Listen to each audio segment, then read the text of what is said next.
from the following selected operating data determining degree of operating leverage என்னங்க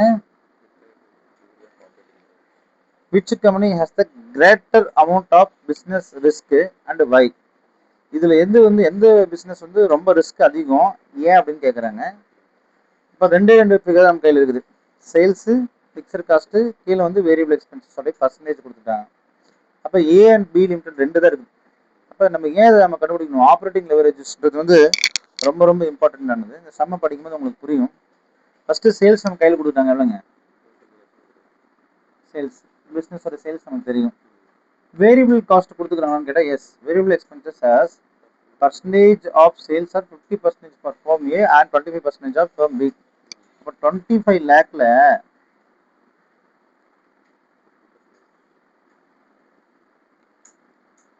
honestly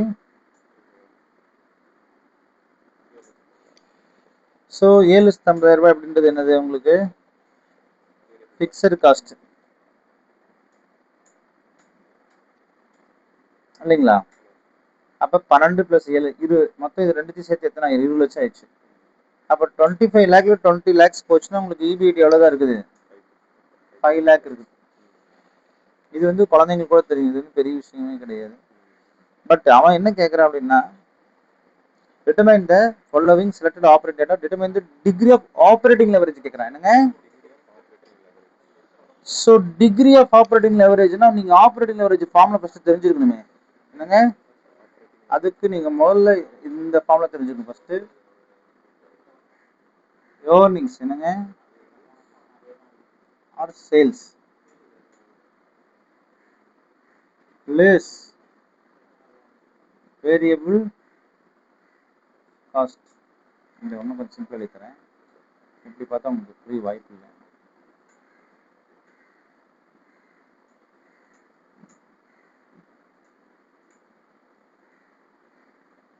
sales minus variable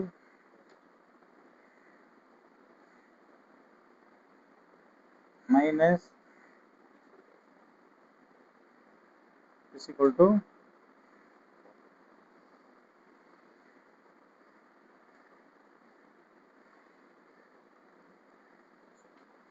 இது என்ன சிம்பிளா earnings before interest and tax minus interest ஒரு figure வரும், அது பேர் என்னங்க EBT மைனஸ் டேக்ஸ். இது என்னங்க PAT earnings after tax இல்ல PAT சொல்லுவாங்க இல்லையா? இப்போ கேட்குறான் degree of operating leverage. Operating லெவரேஜுக்கு என்ன ஃபார்முலா தெரியுங்களா?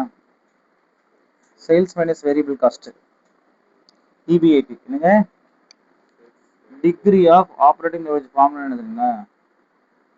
EBIT divided by sales minus variable cost divided by EBIT. நான் EBIT போட்டேன், சாரி.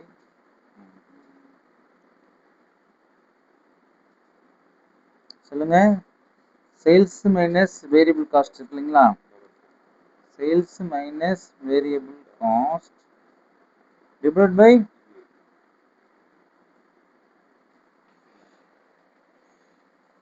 என்னங்க சேல்ஸ் மைனஸ் வேரியபிள் காஸ்ட், அதுக்கப்புறம் வர்றது என்னங்க EBIT தான் ஃபார்முலா. இதுக்கு DOL. எஸ், அப்ப DOL இங்கே நம்ம சம்ல இங்க என்ன பார்த்தோம்னா சேல்ஸ் மைனஸ் வேரியபிள் காஸ்ட் கிடைச்சிட்டா. அப்ப ஃபார்முலா படி சேல்ஸ் இருக்குதா? இருக்குது. எவ்வளவு? 25 லட்சம். வாட் இஸ் வேரியபிள் காஸ்ட் இருக்குதா? 12 லட்சம். அப்ப என்ன கிடைக்கும்? சேல்ஸ்ல இருந்து வேரியபிள் காஸ்ட் எவ்வளவு தான் போச்சு? 12 லட்சம் கிடைக்கும். What is EBIT?